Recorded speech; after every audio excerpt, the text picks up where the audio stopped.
Bonjour à toutes et tous. Donc je suis Jean-Claude Vallès, le cofondateur avec Anthony qui est en bas en entretien de recrutement de ce campus industriel qui nous tient à cœur. Il nous tient à cœur parce qu'on avait des engagements sociétaux, dont je ne parlerai pas là parce que ce n'est pas l'objet, économiques, je n'en parlerai pas parce que ce n'est pas l'objet, et je parle quand même de quelque chose, hein, d'accord, oui. Et environnementaux, et là c'est l'objet. Alors je vais d'abord corriger une erreur, parce que parfois il faut corriger des erreurs dès le début, sur les panneaux qui sont derrière vous, enfin, derrière nous. Là vous avez Brasserie de France, très bien. Là vous avez EDF, très bien. Il manque la société merveilleuse du monsieur qui est à côté de moi, qui s'appelle Batifran. Il est venu sans son kakémono, donc je me dois de porter haut la parole de votre entreprise que vous présenterez tout à l'heure, mais qui dans le triptyque est un élément clé. Et quand je dis triptyque, c'est un triptyque opérationnel. Et vous voyez qu'on est 4, donc vous allez vous dire, mais qui est le monsieur là qui est à gauche? Donc vous avez EDF, l'énergie, vous avez Batifran, les finances, vous avez l'opérateur industriel que je représente ici, mais rien ne serait possible sans les corps intermédiaires et les territoires. Et Pierre Bolz, qui est donc... chaque fois, je me perds un petit peu dans le protocole. Donc, oui, je suis le premier adjoint maire de Beaune et le vice-président du département de la Côte d'Or. Mais... Voilà, c'est sur vice-président du département de la Côte d'Or que je rame un peu parfois. Sur Beaune, je sais tout à fait qui tu es. Voilà, donc vous avez donc un quatuor qui rend les choses possibles.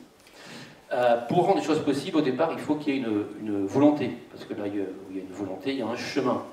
La volonté qu'on a eue avec Anthony, qu'on a partagée dès le début avec Batifran et avec l'entreprise Guiton qui a construit ce bâtiment, c'est de dire, si on n'a pas une charpente suffisamment solide pour supporter un jour une exploitation à 100% de panneaux photovoltaïques sur le toit, on pourra vouloir les mettre après, mais on ne les mettra pas.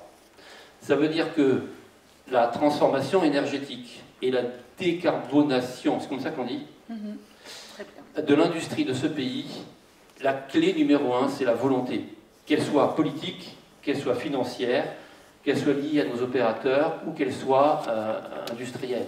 S'il n'y a pas de volonté dès le départ, si on n'avait pas fait ce choix qui nous a coûté un peu plus cher, hein, oui. Rappelez-vous, puisqu'on est copropriétaire du bâtiment, donc il vous expliquera ça très bien. Donc ça nous a coûté plus cher au départ. Si tu veux donner des chiffres, il les donnera, moi je ne donne rien. Mais ce que je veux dire, c'est que si à un moment il n'y a pas la volonté de décarboner, on ne décarbone pas. Voilà. Donc tout est une question de volonté, comme d'habitude, comme dans la vie, comme dans l'amour. Oui. C'est là où elle me dit non et c'est le bazar. Voilà. Je ne peux pas dire non. Non, parce que l'amour sauve de tout. Voilà. Donc ce qu'on a à vous partager, nous, Brasserie de France, c'est quoi? C'est que c'est une volonté environnementale dès le départ, c'est lié à l'autonomie. Vous savez qu'on est on est des entrepreneurs avec Anthony qui sommes liés à notre indépendance et notre autonomie. Donc le dispositif qui est au-dessus de nos têtes permet en tout cas de nous rendre autosuffisants en autoconsommation à 50% de nos besoins. C'est bien 50%, hein, je me tourne vers les experts qui sont là-bas, ils me font le signe de la tête, ils me disent oui et on a confiance. Vous savez, EDF fait 100% de ce qu'il dit et dit 100% de ce qu'il fait. Voilà. Donc ne travaillez pas avec d'autres entreprises que EDF Solutions Solaires. Donc 50% en autoconso et 50% d'énergie verte dans le réseau. On a, mais ça, mon camarade Batifran vous le partagera peut-être mieux que moi, on a donc bâti un système, un modèle économique qui est profitable à l'entreprise et qui est profitable aussi à la redistribution de l'énergie à un coût mesuré, d'une énergie qui est verte et qui est locale. Voilà ce que peut dire Brasserie de France, pardon, et c'est tout. Et c'est à vous. Merci. Alors...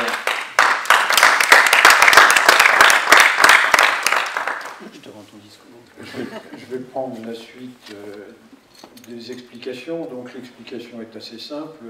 Brasserie de France est une illustration de ce qui peut paraître comme étant une obligation, une contrainte, mais qui en fait doit être considérée et est une opportunité, c'est-à-dire l'opportunité d'autoconsommer de l'énergie Il faut un investissement de base, c'est ce qui peut rebuter à l'origine. Il faut également s'acclimater à ce nouvel investissement, puisque c'est une pratique qui maintenant devient de plus en plus courante, mais qui n'est pas encore complètement courante. Donc il faut s'acclimater, il faut comprendre l'intérêt de l'autoconsommation, mais une fois que la démonstration est faite, on est en train de s'apercevoir que tout va dans le sens de permettre une consommation énergétique intelligente et un moindre coût d'exploitation, parce qu'au fond, c'est quand même ça le but de la manœuvre. On crée certes une immobilisation, mais pour un retour sur investissement. Alors pour le moment, il y a encore un petit blocage, c'est-à-dire que l'électricité non autoconsommée est revendue, et aujourd'hui, elle est revendue à un prix qui va aller décroissant, puisque au fond, l'électricité photovoltaïque quantitativement devient de plus en plus importante et surtout produite à des moments, toujours à peu près au même moment, ça déséquilibre donc la production par rapport à la consommation, mais sont en train d'être mis sur pied des systèmes de batteries ou de batteries virtuelles qui vont permettre un retour de l'énergie non consommée et donc une autoconsommation de 100%. Concrètement, aujourd'hui, posez-vous la question de savoir quelle serait la balance commerciale française si nous n'avons plus à acheter l'hydrocarbure. Ce serait absolument génial. On serait dans un monde financièrement beaucoup plus à l'aise et un déséquilibre de financement et des équilibres commerciaux beaucoup plus pratique pour nous. Donc c'est des premiers pas et des pas importants vers ce genre de démarche qu'il ne faut surtout pas négliger. Donc Batifrance s'y associe à double titre, d'abord parce qu'on est des financeurs d'immobilier et que l'urbanisme maintenant contraint à l'installation de panneaux photovoltaïques et ou à l'installation de toitures végétalisées. Dans tous les cas, il faut une structure de charpente qui permette l'installation d'un surpoids, puisque c'est un surpoids en toiture, mais d'un autre côté, c'est pas très grave si c'est conçu dès l'origine. C'est quelque chose qui aujourd'hui n'est pas toujours encore apprécié par les constructeurs, donc il faut de temps en temps un petit peu les pousser dans leur retranchement pour qu'ils admettent la nécessité de l'installation. Ils intègrent parfaitement l'infrastructure à laquelle faisait référence M. Vallès, mais ils sont encore un peu réticents à se préoccuper, à intégrer l'installation des panneaux photovoltaïques sur le toit. C'est également quelque chose à laquelle les assureurs devront s'acclimater aussi, hein, parce qu'ils sont encore un peu réticents à ça, mais c'est un objet vertueux pour tout le monde, puisque ne pas consommer de l'énergie, ou plus exactement consommer l'énergie qui vous vient du ciel et qui ne vous coûte pas un sou, sauf celui de l'installation initiale et de la transformation, mais la transformation c'est pas grand-chose, c'est un don du ciel. Pourquoi se priver des dons du ciel? On est dans un pays de dons du ciel. Le ciel et la terre ici font des produits de qualité. Pourquoi ne pas prolonger? Vous parlez de la bière là, hein? Je parle de la bière. Ah, d'accord. Je parle de la bière, mais oui, il faut de l'orge. Exactement. Ouais. Exactement. Donc, et vous voyez derrière vous que l'orge, on la prend sur les hauts plateaux de Dijon, donc pas très loin d'ici. Il y a une côte et il y a une plaine. Exactement. On faisait le vin dans la côte et on faisait le blé dans la plaine, puisqu'il fut un temps où quand même on était assez autosuffisant. Et donc on ne pouvait pas vivre uniquement de vin, il fallait quand même un peu de céréales. Voilà. Donc je n'ai pas grand-chose d'autre à rajouter, si ce n'est passer la parole à vous, madame. Merci beaucoup. Merci beaucoup, M. Vallès et puis M. Granier, pour votre confiance, parce qu'en effet, ça a été dit, il fallait un entrepreneur qui avait envie de se lancer dans un tel défi, et puis un promoteur et constructeur financeur immobilier qui était prêt à investir et à convaincre son client que ça allait amener des économies d'exploitation grâce à l'autoconsommation. Donc merci à tous les deux de votre confiance, parce que c'est les partenariats avec Batifrance et puis la confiance du client final qui ont permis cette opération. Bon, vous l'avez dit, mais je tiens à les signaler. Donc, on a Fabien H. Reiner, donc Reiner, j'espère que j'ai bien prononcé ton nom, Fabien. Parfait, merci. Avec mon accent, c'est jamais garanti. Mais voilà, je tiens à te remercier, toi et tes équipes. Donc, je le disais avant, j'ai eu que des retours positifs sur les terrains. Donc, j'ai parlé d'un déplacement dans la Nièvre où une élue m'a dit, en fait, Carmen, il faut que vous envoyiez un remerciement à un technicien qui m'a fait mon installation photovoltaïque parce qu'il a été parfait. Donc, cette notion du travail bien fait, du client satisfait, de délivrer la promesse est quelque chose qui est très fort au sein du groupe EDF. Et donc, notre filiale EDF et Énergie Solaire, représentée par Fabien, est un exemple. Et donc, voilà, n'hésitez pas, si vous connaissez des gens qui pourraient être intéressés à reprendre les mêmes types d'aventures, de partir là-dessus. Donc, on a parlé de décarbonation. Évidemment, la décarbonation, c'est essentiel. On est face à une réelle crise climatique, quoique certains climato-sceptiques disent on voit les impacts déjà, notamment en Europe, qui est un territoire qui se réchauffe plus vite que le reste de la planète, avec des conséquences qui sont réelles. Et l'énergie a un rôle clé à jouer dans la décarbonation. Donc, pour décarboner, il faut produire décarboné. Donc, la production décarbonée, c'est les énergies renouvelables, y compris l'hydraulique, et aussi le nucléaire qui est décarboné. Donc, voilà, c'est la façon de produire décarboné. Mais il faut aussi consommer décarboné. Parce que si on produit décarboné et qu'on ne consomme pas, bah, ça génère des excédents sur les systèmes électriques qui ne sont pas bons et qui d'ailleurs génèrent des perturbations sur les réseaux. Donc là, une opération d'autoconsommation a cet intérêt aussi d'un client qui s'intéresse à comprendre comment il consomme cette énergie qu'il produit. Donc vous l'avez très bien évoqué, là, votre production va couvrir 50% de votre besoin. Mais il y a des moments où cette production va injecter sur les réseaux. Donc, vous avez très bien parlé, Monsieur Granier, de la possibilité d'installer un moment des batteries. Moi, je vais vous dire, une batterie évidente et que vous pouvez très vite avoir chez vous, c'est la batterie de vos véhicules. Donc, des véhicules de transport et des véhicules légers. Et là, vous avez une batterie qui vous apporte un service complémentaire. Donc clairement, quand vous allez installer des bornes, et je sais que vous avez les câbles qui attendent, si vous chargez vos véhicules pendant les pauses méridiennes, en plein moment où il y a un pic de consommation solaire, parce que la production solaire est assez prévisible, où il y a un pic de cette production solaire, vous allez encore augmenter votre consommation, et en plus, vous allez et contribuer à décarboner la mobilité, qui est quand même les secteurs les plus carbonés actuellement en France. Et vous allez limiter l'importation des hydrocarbures qui ne sont pas produits sur notre territoire. Donc, ce sera encore plus vertueux.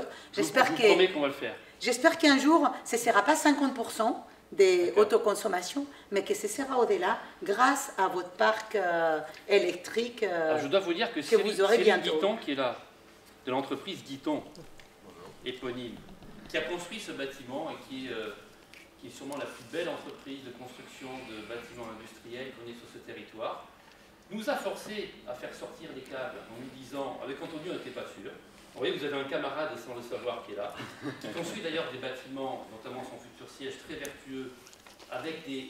Mais tu pourras nous expliquer ça après en off. J'ai lu que tu faisais ça avec du jean, enfin du tissu. Vous allez voir, c'est un truc. C'est un autre sujet, mais oui. C'est un autre sujet, mais c'est un cadeau en plus pour vous, amis journalistes. Allez voir ce monsieur là-bas. Donc, il nous a fait sortir tous les câbles en disant, mais un jour, vous aurez des bornes. Très vite, j'espère. On peut vous les installer aussi. Et voilà, c'est ce que j'allais dire.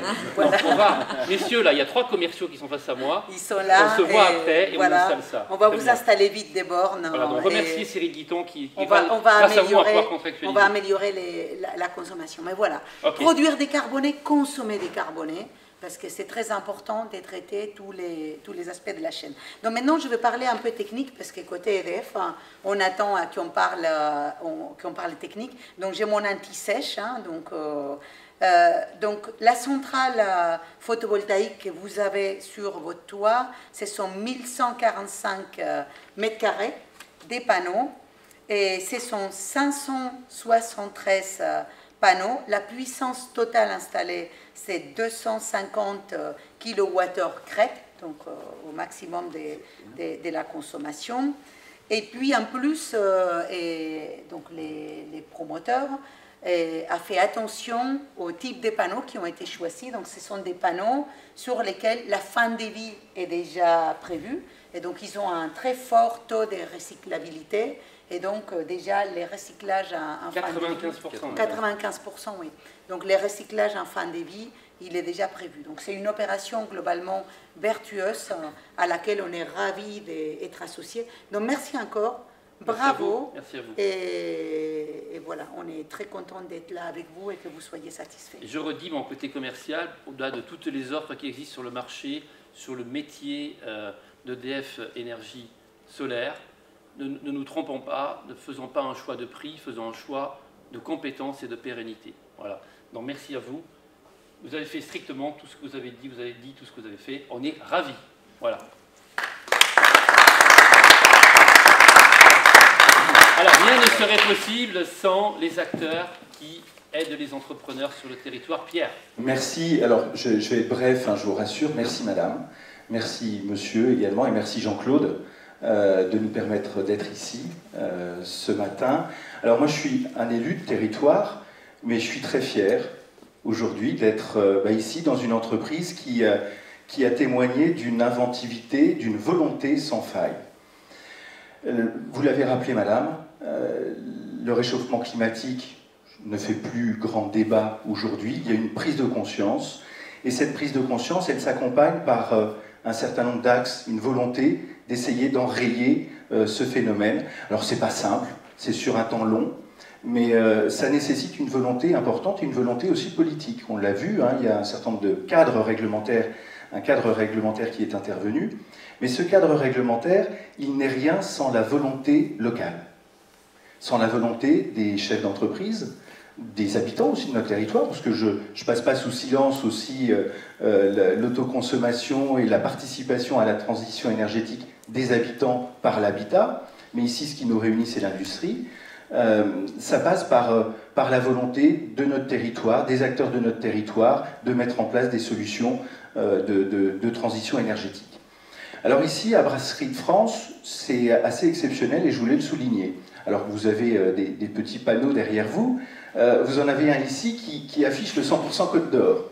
Alors c'est bien sûr une marque qui m'est très chère avec le département de la Côte d'Or. C'est la volonté d'une entreprise de s'enraciner sur son territoire, même si ce ne sont pas des cèpes de vigne, mon cher Jean-Claude, mais de s'enraciner sur son territoire. Et cette charte du 100% Côte d'Or, c'est bien évidemment de faire vivre l'ensemble du secteur local, de se fournir en produits dans le département de la Côte d'Or. Et je dirais qu'aujourd'hui, vous poussez la démarche très très loin, avec de la production énergétique locale également, avec ces panneaux photovoltaïques et cette centrale d'autoconsommation. Donc je tenais absolument à venir saluer cette implication, cette volonté, et je le redis, rien ne remplacera cette volonté des acteurs locaux, rien. Vous allez au-delà du cadre réglementaire, du cadre légal. 100% de la toiture est équipée de panneaux solaires, c'est absolument exceptionnel et extraordinaire. Ça mérite d'être souligné, d'être rappelé. Rien ne remplacera la volonté des acteurs locaux. Vous avez prévu à la construction cette transition. Vous allez même prévoir, je l'ai entendu, et c'est bien sûr encouragé par EDF, le complément avec l'installation de bornes pour les véhicules électriques. Décarbonation de l'industrie. J'espère simplement que ça va faire des petits. Et aujourd'hui, on est sur un territoire, vous le voyez, on est ici sur la zone des Cerisières avec beaucoup d'entreprises. On a des superficies de toiture importantes. Il faut qu'on accompagne ce mouvement, qu'on encourage, qu'on multiplie ces initiatives pour avoir... En matière énergétique, on a bien sûr l'économie, mais on a la production. Et ici, l'autoconsommation, de permettre d'utiliser une production électrique énergétique locale, renouvelable, c'est irremplaçable. Donc vous avez en face de vous un élu heureux. Et on va tous prendre notre bâton de pèlerin pour essayer de faire en sorte que ça fasse des petits et qu'on ait encore des centrales photovoltaïques, de l'autoconsommation sur nos industries, sur nos entreprises qui sont installées sur notre territoire. Et merci enfin de montrer qu'on peut avoir de l'ambition et des valeurs. Et que les valeurs ne sont pas un frein à l'ambition, bien au contraire. On le voit aujourd'hui, c'est un moteur pour l'ambition. Vous avez une belle réussite économique, et cette réussite économique, elle s'accompagne avec l'inscription dans le marbre d'une volonté d'impact sur la transition énergétique. Un grand merci. Et je suis impatient d'aller visiter l'installation maintenant. Merci à toutes et à tous et de vous faire le relais de cette belle opération.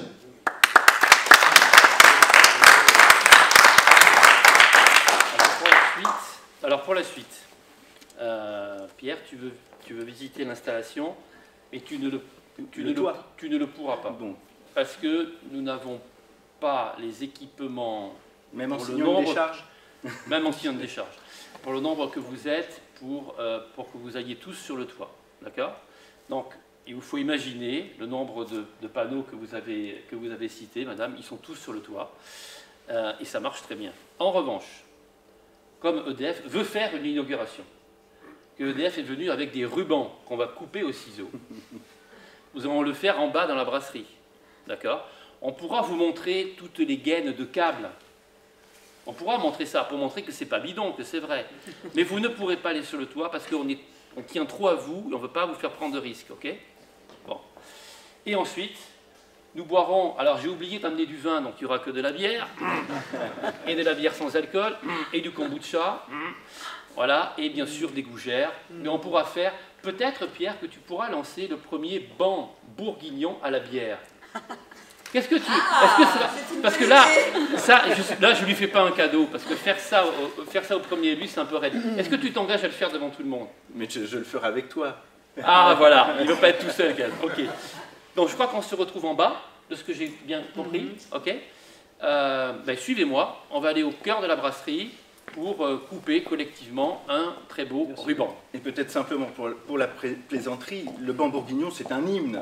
Donc ça se partage oui. toutes les occasions. Oui, oui, restons dans les traditions.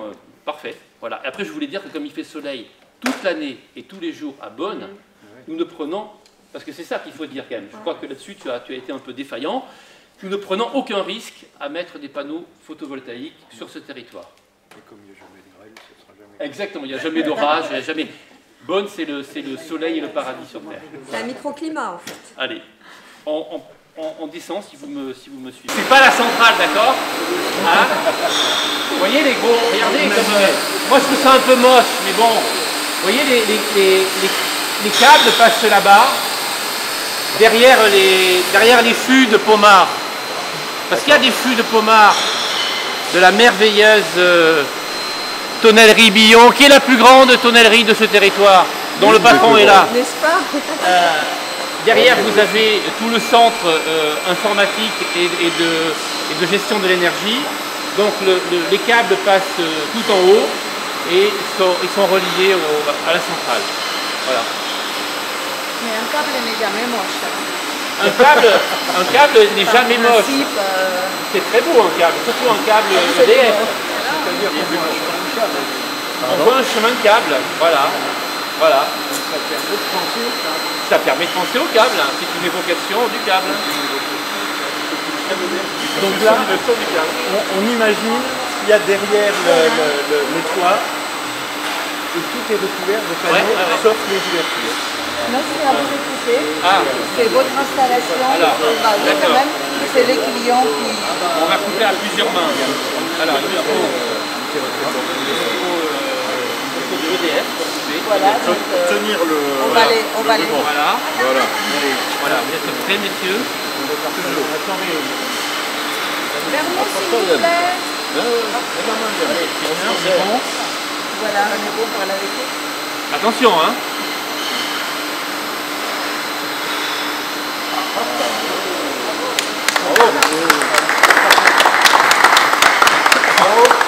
a eu un débat sur le fait que ce ciseau n'est pas à bout.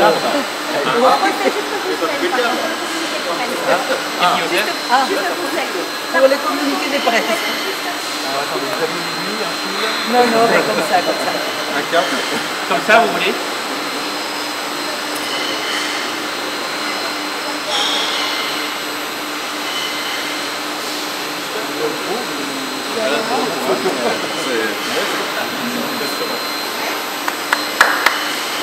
Bon, maintenant on va voir. Alors, allez. Bravo EDF, c'est un centre de la qualité. Ça, c'est les kits inauguration. Mais dans la bière, il n'y a rien qui est bon, il n'y a rien qui est pas bon, il n'y a rien qui est mieux, etc. Chaque palais a ses goûts. Donc il va falloir que vous me disiez chacune et chacun ce que vous préférez comme goût. Et on a plus de 50 recettes ici, hein, donc, et je vous ferai boire ce qui est censé vous plaire le plus.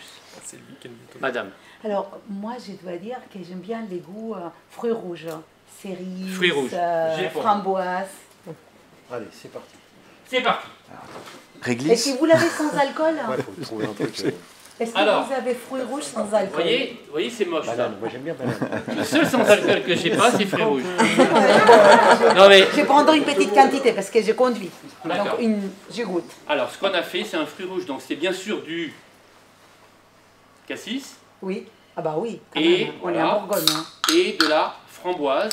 Mhm. Voilà, sachez qu'on ne sucre pas nos bières, on n'aromatise pas nos bières, on ne met pas de conservateur. Donc vous êtes sur des traditions de production artisanale, locale.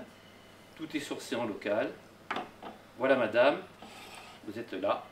Parfait. Parfait. Pierre. Réglisse. Bah là, c'est rien. En fait, je vais changer le jeu. C'était prendre un risque. Papaye. Ouais, je suis prêt à tous les risques. Papaye. Une blonde. Une blonde, d'accord. Merci, donc.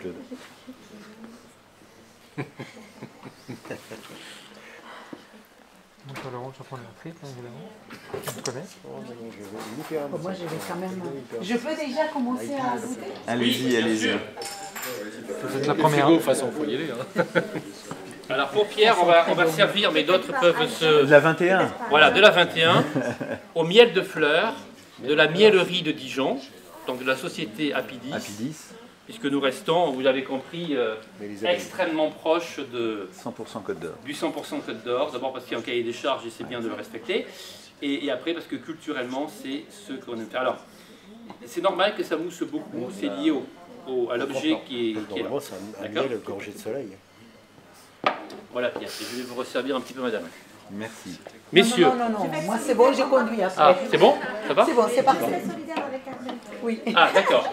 Il y a une solidarité, Elle est très très bonne. mais c'est très, vous avez vu, c'est très peu alcoolisé, hein, c'est 4 degrés. Madame. Je ne bois pas d'alcool. Alors, vous ne buvez pas d'alcool. Je vais vous faire une confidence. Précisément 40% des boissons qui sortent de cette brasserie Sans alcool. sont sans alcool. Ah oui, 40%. On a un objectif, et c'est pas du tout qu'on n'aime pas l'alcool avec Anthony, hein, mais on a un objectif qui est de dépasser, d'être la première brasserie qui va dépasser 50% de production non alcoolisée. Pourquoi? C'est pas un parti pris ni confessionnel, ni culturel, etc. Surtout pas ici. Et Dieu sait si on aime le vin. C'est tout simplement parce que on a ici un labo de recherche qui travaille sur la désalcoolisation des boissons, parce on essaie de défendre l'idée, parce que c'est beaucoup plus simple de faire de la bière que du vin. Donc je ne suis pas en train d'extrapoler ça à toutes les boissons, qu'on peut réussir à avoir le goût sans l'alcool. Vous savez, les molécules d'alcool sont merveilleuses, puisque les molécules de goût s'accrochent à celles d'alcool, et donc plus vous alcoolisez, plus c'est facile d'avoir un goût qui est long en bouche. Okay, mais donc on réussit à peu près ce pari, et on est le 3e producteur français d'une boisson merveilleuse que vous allez boire, puisqu'elle a 0,0000 alcool. C'est le kombucha. Ah oui, le kombucha. Je vous laisse réfléchir à ce que c'est, je vous le dirai après. Et dans le kombucha, j'ai plusieurs propositions. C'est fermentation. Alors je comprends mieux pourquoi j'aime l'alcool. Parce que ça a du goût. Framboise, thé ou framboisier. Dans le kombucha, c'est de l'infusion. C'est de la polyfermentation non alcoolique de feuilles. Puisqu'en fait, le goût du fruit se retrouve dans la feuille. Si vous vous avez un système d'extraction qui est identique à ce que font les parfumeurs. Framboisier. Framboisier. Parfait. Service à la carte. Ah bah oui.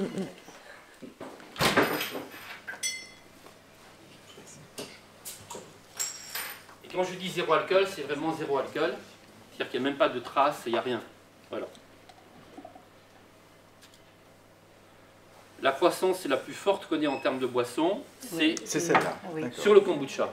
C'est pas du tout sur la bière ou autre chose. Et c'est très bon. Alors c'est très bon pour la santé, il y a des probiotiques, enfin, je ne veux pas, après je vais être chiante. Messieurs. Ambré alors, monsieur, Ambré. s'il vous plaît. Alors on a plein d'ambrés, mais vous allez rester sur le territoire. On a une ambrée merveilleuse, parce c'est une ambrée au pain d'épices. Et ce pain d'épices, on l'a pris où? On l'a pris chez Mulot Petit Jean. Non, on n'a pas fait du Beaunois, on a fait du Dijonais. Oui, c'est le même territoire. Mais ça reste à la famille. 100% là. C'est Ça 100%. reste mignon.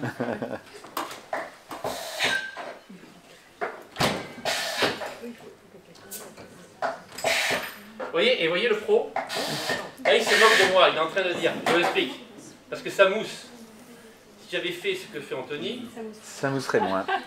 ça mousserait pas. Un peu moins, parce que ça reste quand même des verres plastiques, mais ça me serait un peu moins. Sortir les particules. Après, messieurs, IPA pour moi. Combien de personnes veulent du... Attends, un peu. IPA pour moi. IPA. Alors, qu'est-ce que ça veut dire? Il y a une seule IPA? entrée, hein. C'est refermenté, c'est ça Pour l'instant. C'est refermenté l'IPA, non? Non. Je sais que c'est une technique irlandaise. J'avais lu l'histoire d'ailleurs. Je crois que c'est pendant la guerre qu'ils sont en Irlande.